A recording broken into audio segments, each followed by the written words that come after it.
is October 14, 2015, and we are here to have a little bit of testimonial from Dr. Peter Brawn, who is located in Vancouver, Canada. How are you, Peter? Good morning. Great, thanks. How long have you been in Vancouver area? I have been in Vancouver area since 1986. Okay, and that's when, more or less, when you started doing dentistry? Doing dentistry in 86, and then I started placing implants probably 15 years ago. Okay. I started with titanium implants, and then I've always been looking for a good ceramic system. Mm-hmm. So, every few months I would do a little bit of, looking in the internet and looking at different systems, and I came across your company and did a little bit of reading, and it's like, hey, I've been waiting for this. Okay. Of course, at that time, you didn't have approval in North America, so I actually went to Health Canada and got a special permission to bring CeraRoot into Canada, and so then we started using it. We created a little clinical study where we wanted to do 500 implants and evaluate their long-term success. And actually, we just finished. I think we're at 508 implants now. Very good. We've done our 500, and it's been a great experience. Tell me a little bit about the first CeraRoot implant that you placed. How was the experience? I think, it's like I'm thinking back of the first time I did an implant, and even though it's the similar principles and the similar protocol, it's a little bit, it's new territory, it's new ground, and I think when the implant goes in and you step back and you look at it, you go, wow, that belongs in the mouth. Mm-hmm. It looks like it belongs there. It's not a little screw that's sticking through the gum or a little healing abutment. You've got this, it looks like a prepared tooth. So I think for me it was, once that implant was in and I looked at it and I go, wow, that looks so good. Okay. And the surgery, was it an immediate extraction? Was it a healed site? You know what? I cannot remember. I would say that I probably do 75% of my implants are immediate. Immediate, okay. And when you do the immediate implants, do you generally do some bone graft around the implants, or sometimes you don't have to? What is your... I would say probably the majority I do. Okay.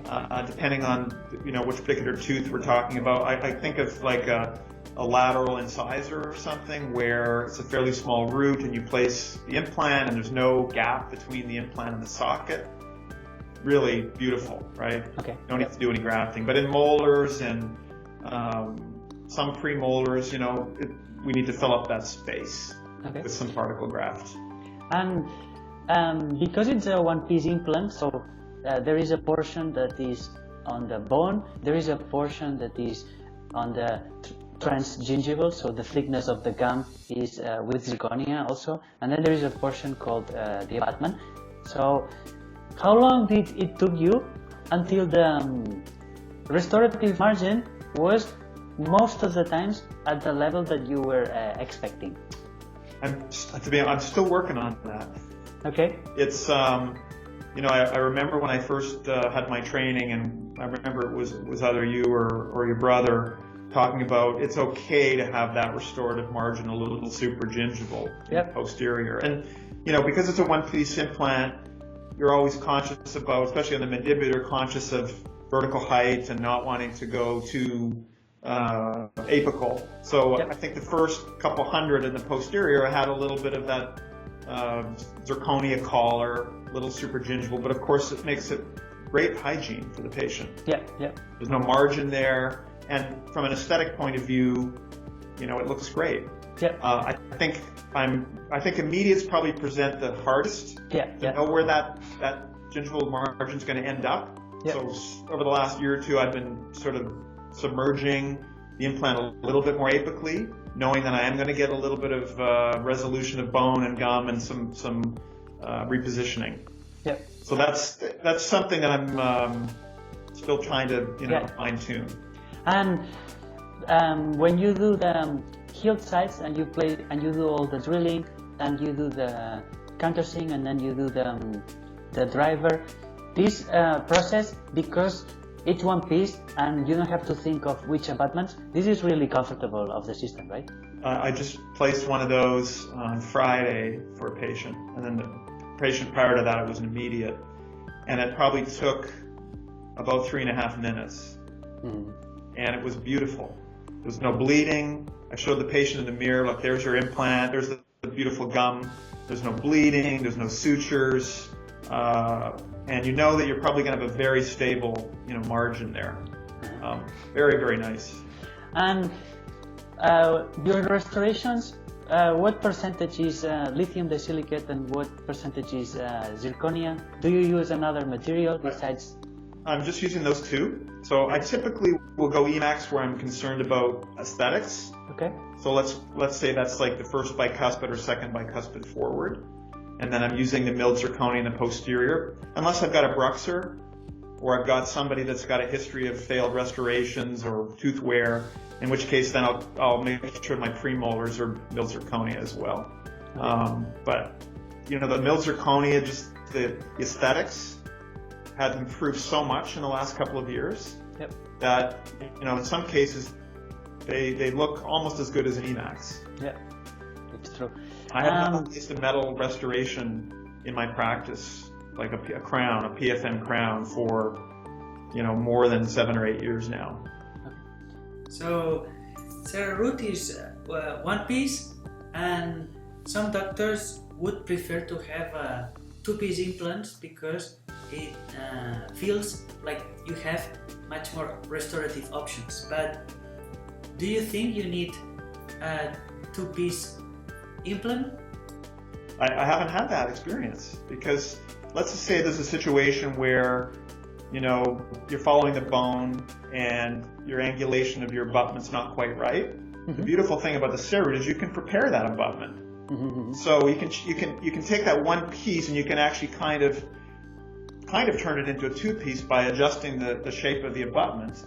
I've never been in this situation where it was like, wow, a two-piece titanium system would have been great.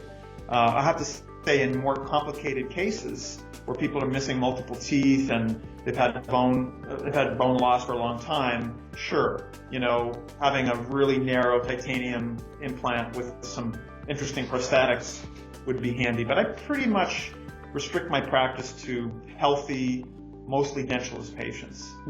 So then it's just not an issue. Very good. What percentage of patients really have to use the Essex because you don't feel confident with the stability of the implant?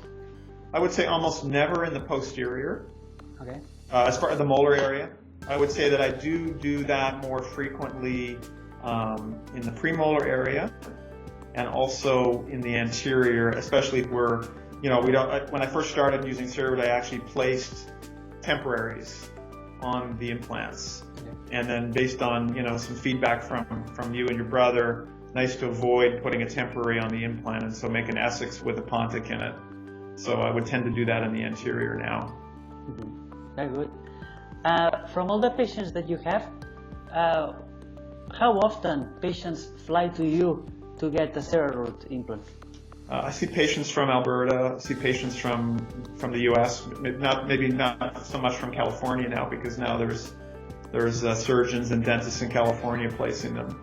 But one of my practices is on Vancouver Island, and it's not easy to get to if you're not. And I have at least a couple of patients a month that make their way to come and see me, because that's what they're looking for. They've done the research, they know what they want, and they go online and they say, oh, okay, so I got to go see Dr. Brawn in Nanaimo, and they do it. Thanks. Okay. Great. So